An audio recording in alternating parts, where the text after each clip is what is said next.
झांसी में कार्यक्रम दलित महासंघ का हुआ, जिसमें दलित संघ के कार्यक्रम में हजारों लोग पहुंचे।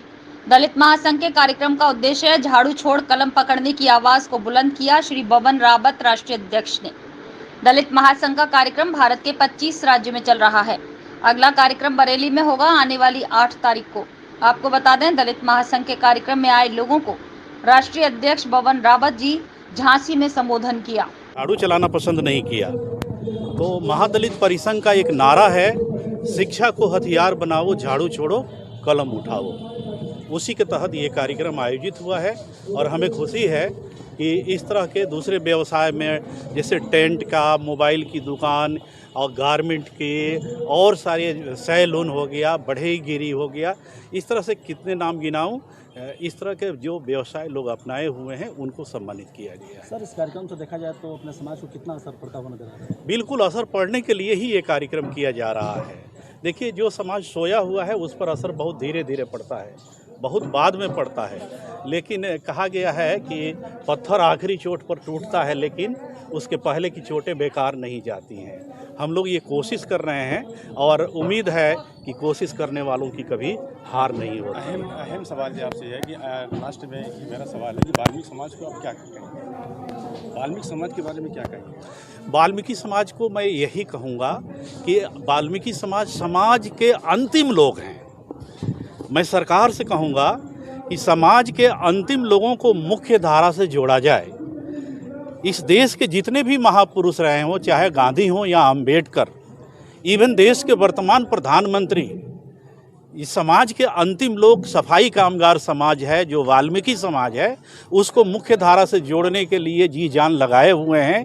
आप देखे होंगे कि पिछले दिनों प्रयागराज में जो कुंभ मेले का शुरुआत हुई थी, तो कुंभ मेले में हजारों सफाई कर्मचारी प्रयागराज में लगे हुए थे सफाई के कार्य में, और प्रयागराज में ही माननीय प्रधानमंत्री जी ने सफाई कर्मचारियों का चरण पखारा था, पैर धोने का काम किया था, यह संदेश देने का काम किया था कि ये जो सफाई कर्मचारी हैं ये वाल्मीकि समाज है, समाज के अंतिम लोग हैं, लेकिन ये देश को पर्यावरण से रक्षा करते हैं।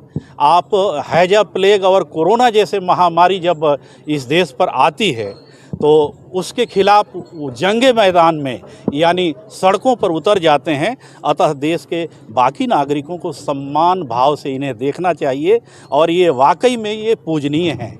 ये प्रधानमंत्री जी ने अपने आचरण से मैसेज दिया है। 15 अगस्त को या 26 जनवरी को उनको छुट्टी मिलना चाहिए। बिल्कुल मिलना चाहिए। मैं तो कहता हूँ कि इस देश के जो सफाई कर्मचारी हैं वो इस देश के नवनिर्माण में उनका बहुत बड़ा योगदान है। जब भी हम राष्ट्रीय त्यौहार मनाते हैं, चाहे वो 15 अगस्त हो या 26 जनवरी, उस दिन उनको छुट्टी नहीं दी जाती है। वे भी इस देश के नागरिक हैं, उन्हें भी इस अवसर पर छुट्टी मिलनी चाहिए ताकि वे और उनके बच्चे अपने हाथों में तिरंगा लेकर आज़ादी के जश्न में भाग ले सकें। वर्तमान सरकार चल रही है, क्या कहेंगे? वर्तमान सरकार चल रही है और मैं तो कहूँगा कि ये सरकार सुशासन की सरकार है।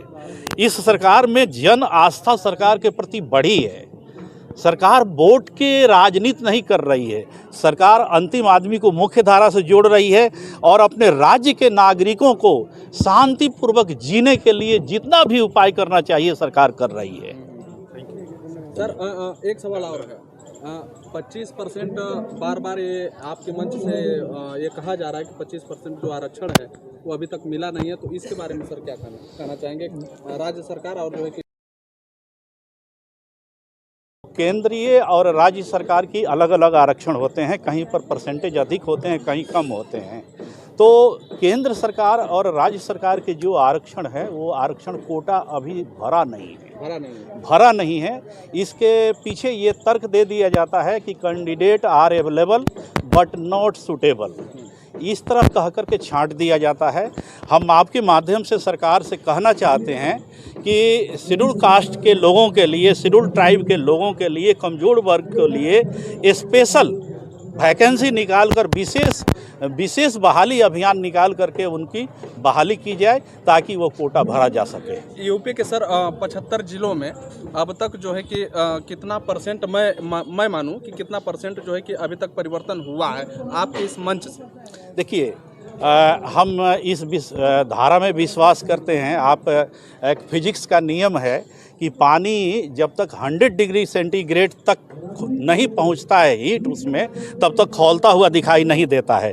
हम पानी को इस संगठन के माध्यम से गर्म कर रहे हैं। जिस दिन 100 डिग्री पे पहुंच जाएगा खौलता हुआ नजर आएगा। अगला कार्यक्रम कहाँ होगा?